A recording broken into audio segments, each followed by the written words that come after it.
Say hello to my little study buddy.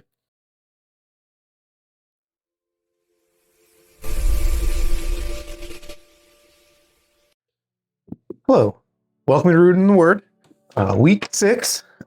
We are going to talk about some Matthews today. If you're new here, I am following along on our Rooted in the Word reading plan. If you would like to join us, I will leave notes or links. I will leave links in the description, not notes. I don't know. There might be some notes. Who knows?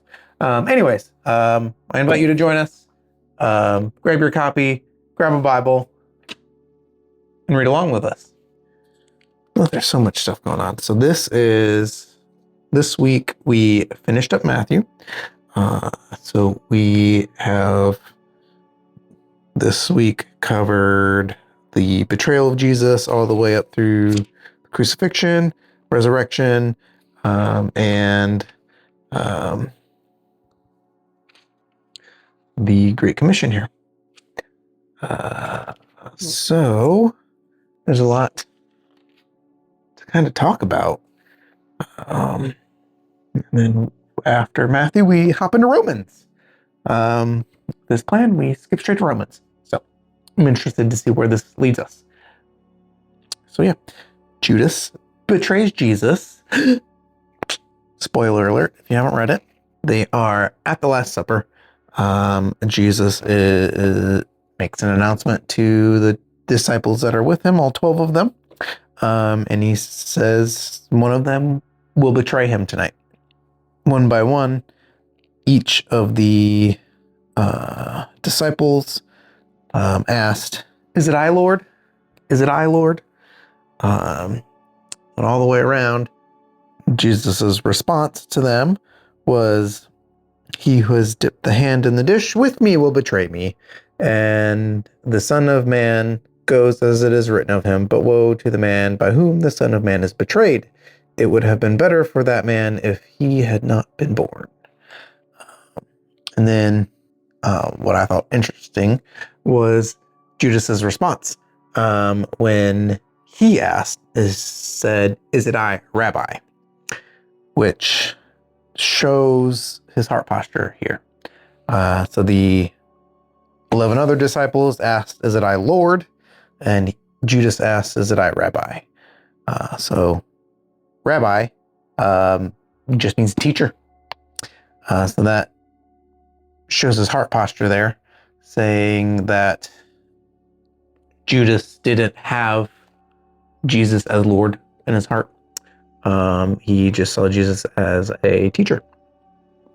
At least in that moment. I do think earlier on, Judas was following Jesus fully, but somewhere along the way, he got dissuaded and persuaded by the enemy to betray him. And then Jesus goes to Gethsemane with the rest of the disciples while Judas is gallivanting around trying to get or plotting with his handlers, I guess. I don't know, however you want to say it. And while we are in the garden, Jesus repeatedly is praying to the Father, "Father, if it is possible, let this cup pass from me. Nevertheless, not as I will, but as you will." Because at this point, Jesus, he fully knows what's going to happen. He knows he's losing his life here. He knows that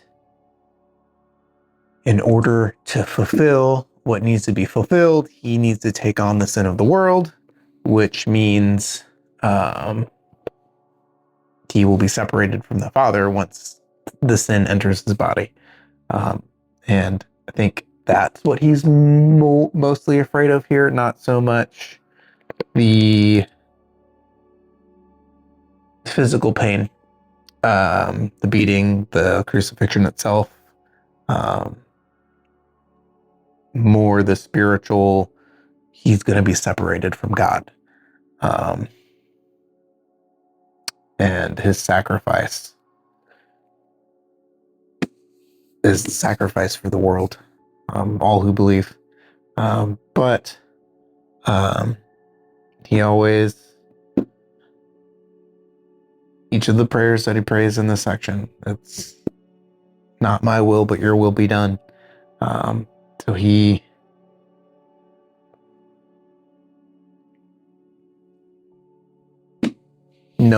fully knowing the consequences of what he's getting ready to go do, he still willingly does it because he is following the will of God. Then after that, Judas betrays him, and then the authorities take him. They start to do a trial, I guess, asking him all these questions and stuff.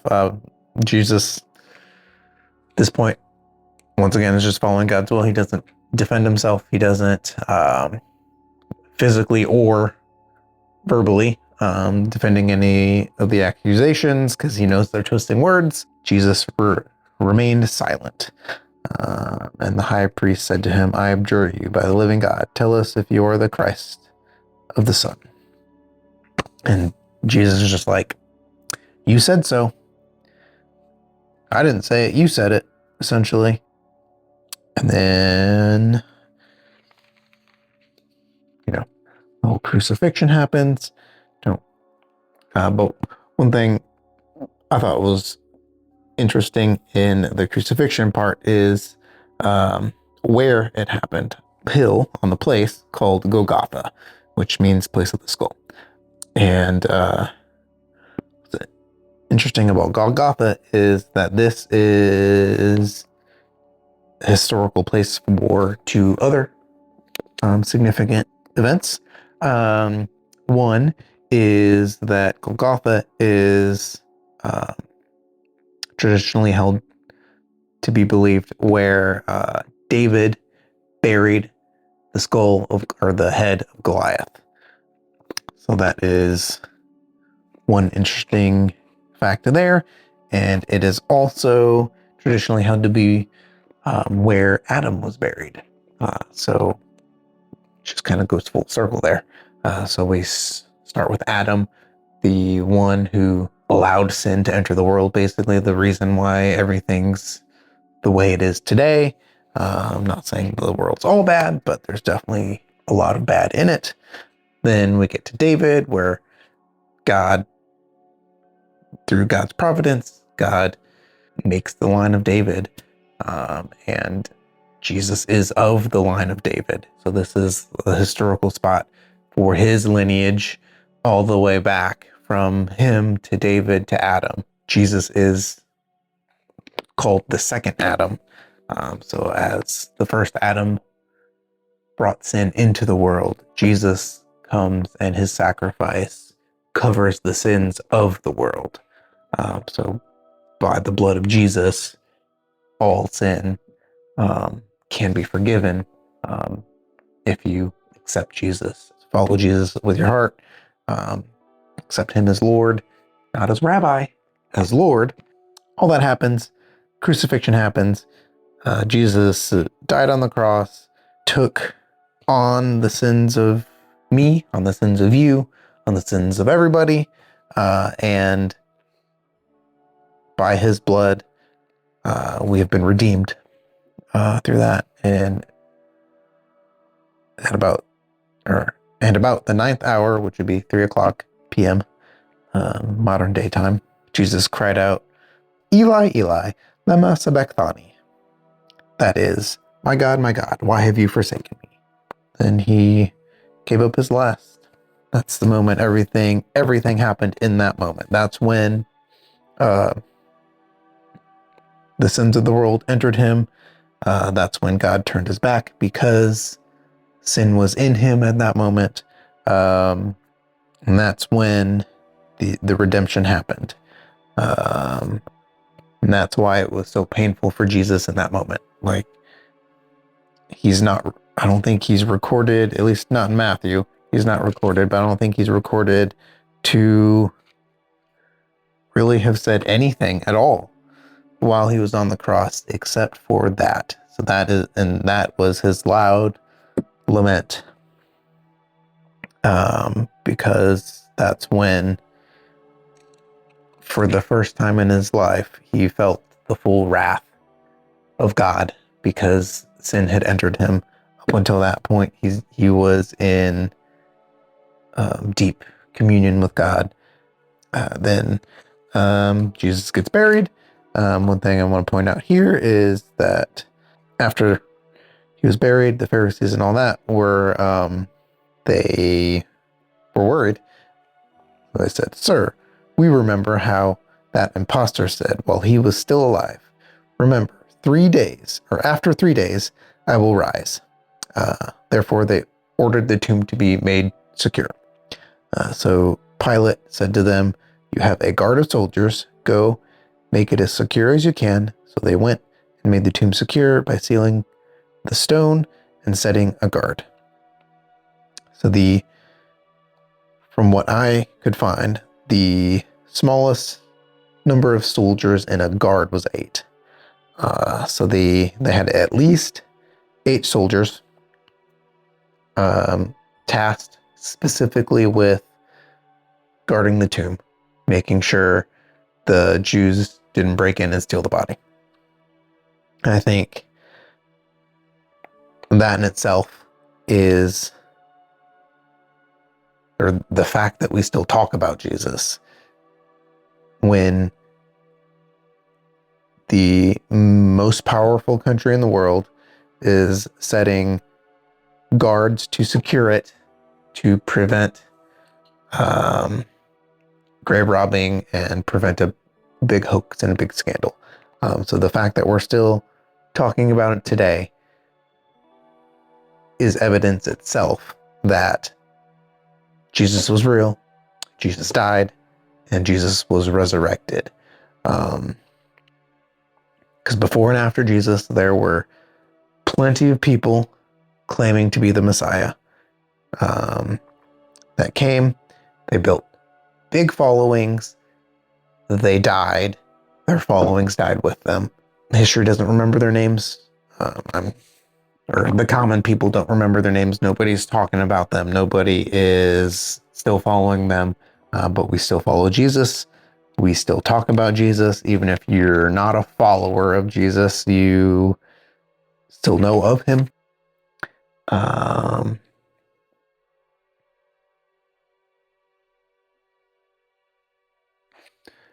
Then Jesus, even with the guard, that's not going to stop Jesus from getting resurrected. But it is, they would not have kept quiet about it if a mob of Jews came in, knocked him out, and stole the body. They would have definitely made a big deal about that. If another person just came claiming to be the resurrected Jesus, the Roman state would have just opened the tomb, grabbed the body, and said, "No, here he is. We have the body." They would have been dragging his body through the streets to prove that the resurrected Jesus was an imposter. But that did not happen. So I think just that simple fact is, at least a fair bit of evidence. That's definitely not all the evidence there is, but that is a good argument in itself. Just the fact that we're talking about him still. Now we flip to Romans. The whole second half, or last third, give or take, of Romans kind of just talks about why the world is so bad right now. Claiming to wise, they became fools and exchanged the glory of an immortal God for images resembling mortal man and birds and animals and creeping things. Therefore, God gave them up in the lusts of their heart to impurity, to the dishonoring of their bodies amongst themselves. For they exchanged the truth about God for a lie and worshipped and served the creature rather than the Creator, who is blessed forever. Amen. For this reason, God gave them up to dishonorable passions. For the women exchanged natural relations for those that are contrary to nature. And the men likewise gave up natural relations with women and were consumed with passion for one another, men committing shameless acts with men and receiving in themselves due penalty for their error. And since they did not see fit to acknowledge God, God gave them up to a debased mind, what ought not to be done, to do what ought not to be done. They were filled with all manner of unrighteousness, evil, covetous, malice. They were full of envy, murder, strife, deceit, maliciousness. They are gossips, slanderers, haters of God, insolent, haughty, boastful, inventors of evil, disobedient to parents, foolish, faithless, heartless, ruthless. Though they know God's righteous decree that those who practice such things deserve to die, they not only do them, but give approval to those who practice them. So it just kind of talks a lot about the way the world is right now.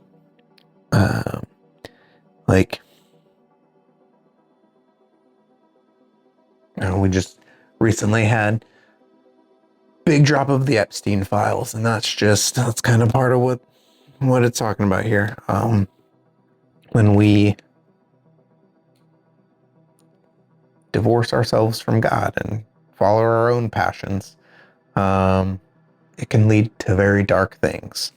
And I'm not saying that anybody who's a believer is an evil person,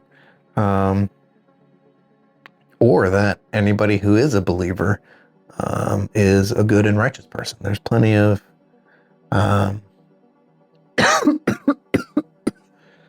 people who at least claim to be Christians and do very evil things. And I fully understand church hurt is real. Priests being pedophiles. I'm sure there's plenty of people that are involved in the Epstein stuff that at least outwardly claim to be Christian. But I want to remind you that your revulsion to taking advantage of children is because of this book. Judeo-Christian ethics are the reason why you're repulsed by that. The world prior to this did not care for children. There's whole sections in here about going against Baal worship and against child sacrifices. Christians were the first ones to open up orphanages and take in children that had no parents. There's plenty of countries where child bride is still a thing. Muhammad, the founder of Islam, he married his first wife when she was 6, but don't worry, he waited till she was 9 to have sex with her. A lot of the world did or does before this. They were pretty open with it and accepting of it. They gave approval to those who practiced them. And I think a lot of what's wrong with today is our fault, kind of, because we didn't remain strong. We didn't keep the faith and keep pursuing, and all that. I think if men, specifically fathers, just like at this point, like the bar is so low, just show up, be there, Probably half of the world's problems would go away in a generation or two if dads just protected and provided for their children and were present.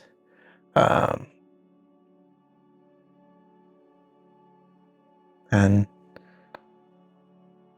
providing isn't just food either. Like, provide love, be there, love your kid, house, somewhere to sleep, safety. And protecting isn't just like, isn't just physical. Protecting is also emotional. Protect your kids' emotions. Be there. Protect them from the bad guy. Don't allow your kid to go to Epstein Island.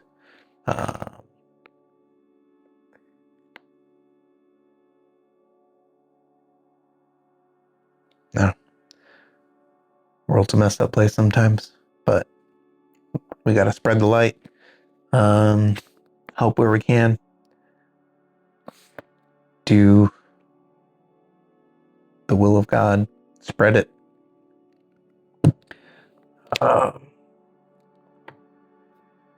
Anyways, so I guess that's where I want to leave it for this week. So thanks for joining.